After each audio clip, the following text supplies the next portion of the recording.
So after spending a few $1 billion on an athletic event that nobody gave a rodent's rectum about last summer, what does Toronto do for an encore post-Pan scam games?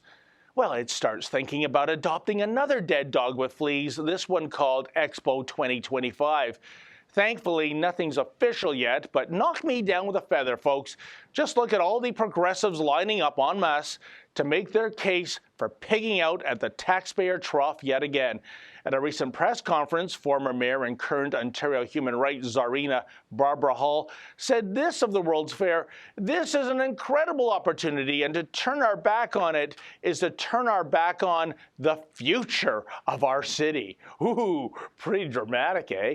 And then there was this nugget of wisdom from former Federal Ontario Premier David Peterson: "This is an opportunity of a lifetime. Don't be frightened by the money." Yeah, even though it might cost about $3 billion to stage Expo 2025. Sorry, Davy baby, I'm not frightened, I'm terrified. Heck, even left-wing loony councillor Kristen Wantam took time out from her Israeli apartheid crusading to note there's a letter of support and words of encouragement from Prime Minister Trudeau for Toronto hosting the 2025 World's Fair.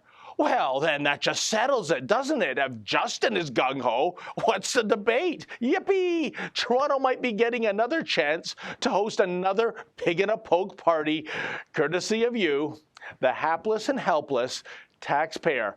Indeed, from a C-list athletic gala to a redundant fair that has been basically rendered utterly irrelevant thanks to that little thingy called the internet, it seems that Toronto just can't resist doubling down on stupid when it comes to mega projects. Oh, by the way, even if you don't live in Toronto, folks, you still have skin in the game, given that the provincial and federal government gravy trains will be cutting checks too.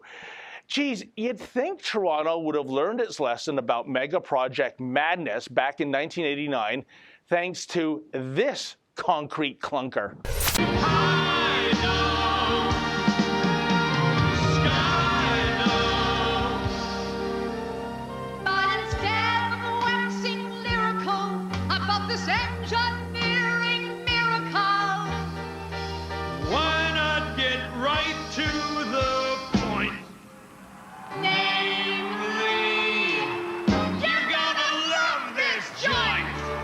Oh yeah, we're gonna love it, all right. By the way, for those following the money, this multi-purpose obsolete stadium was supposed to cost about $150 million. The off-the-lot price, however, was closer to $600 million. And incredibly, unlike every other piece of Toronto real estate, Skydome's market value somehow plunged over the years, allowing Rogers Communications to buy it for a mere $25 million in 2004. Man, you can almost hear old man Rogers laughing all the way to the bank, yelling, "Thanks, suckers!" Oh, but Expo 2025, it's not just about hosting a whiz-bang party for a few weeks, as supporters argue. No, Toronto evidently needs such an event to boost infrastructure spending and to develop its portlands. But why? Toronto has been experiencing torrid growth in recent years. Isn't this reason enough to invest in infrastructure initiatives? Why does there always have to be some damn party attached to infrastructure investment that is already desperately needed?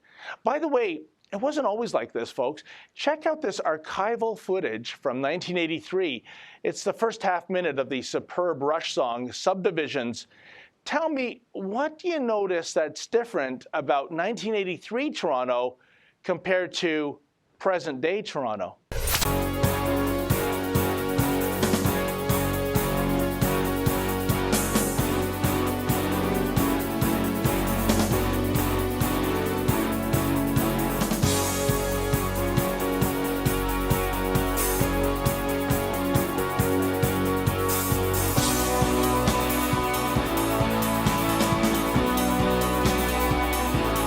Did you see that, folks? Traffic is actually moving. If you wanted to replicate that video today, you'd have to shoot it on Christmas Day.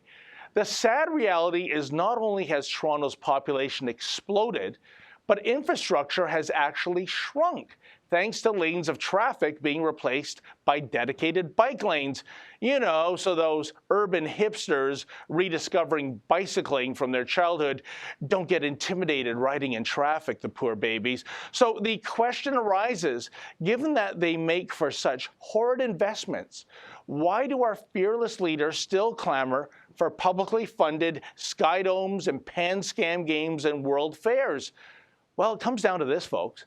Politicians absolutely adore mega projects. They have an insatiable lust to pose for photo ops. You know, the kind where they're holding those oversized scissors, cutting a giant ribbon. The implied message is, see what grandeur I have given you slobs at home.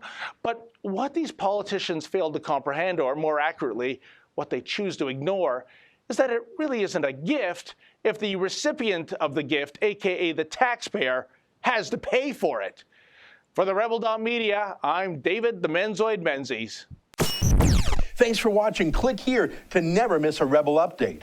Want even more of the Rebel? Well, click here to become a premium member.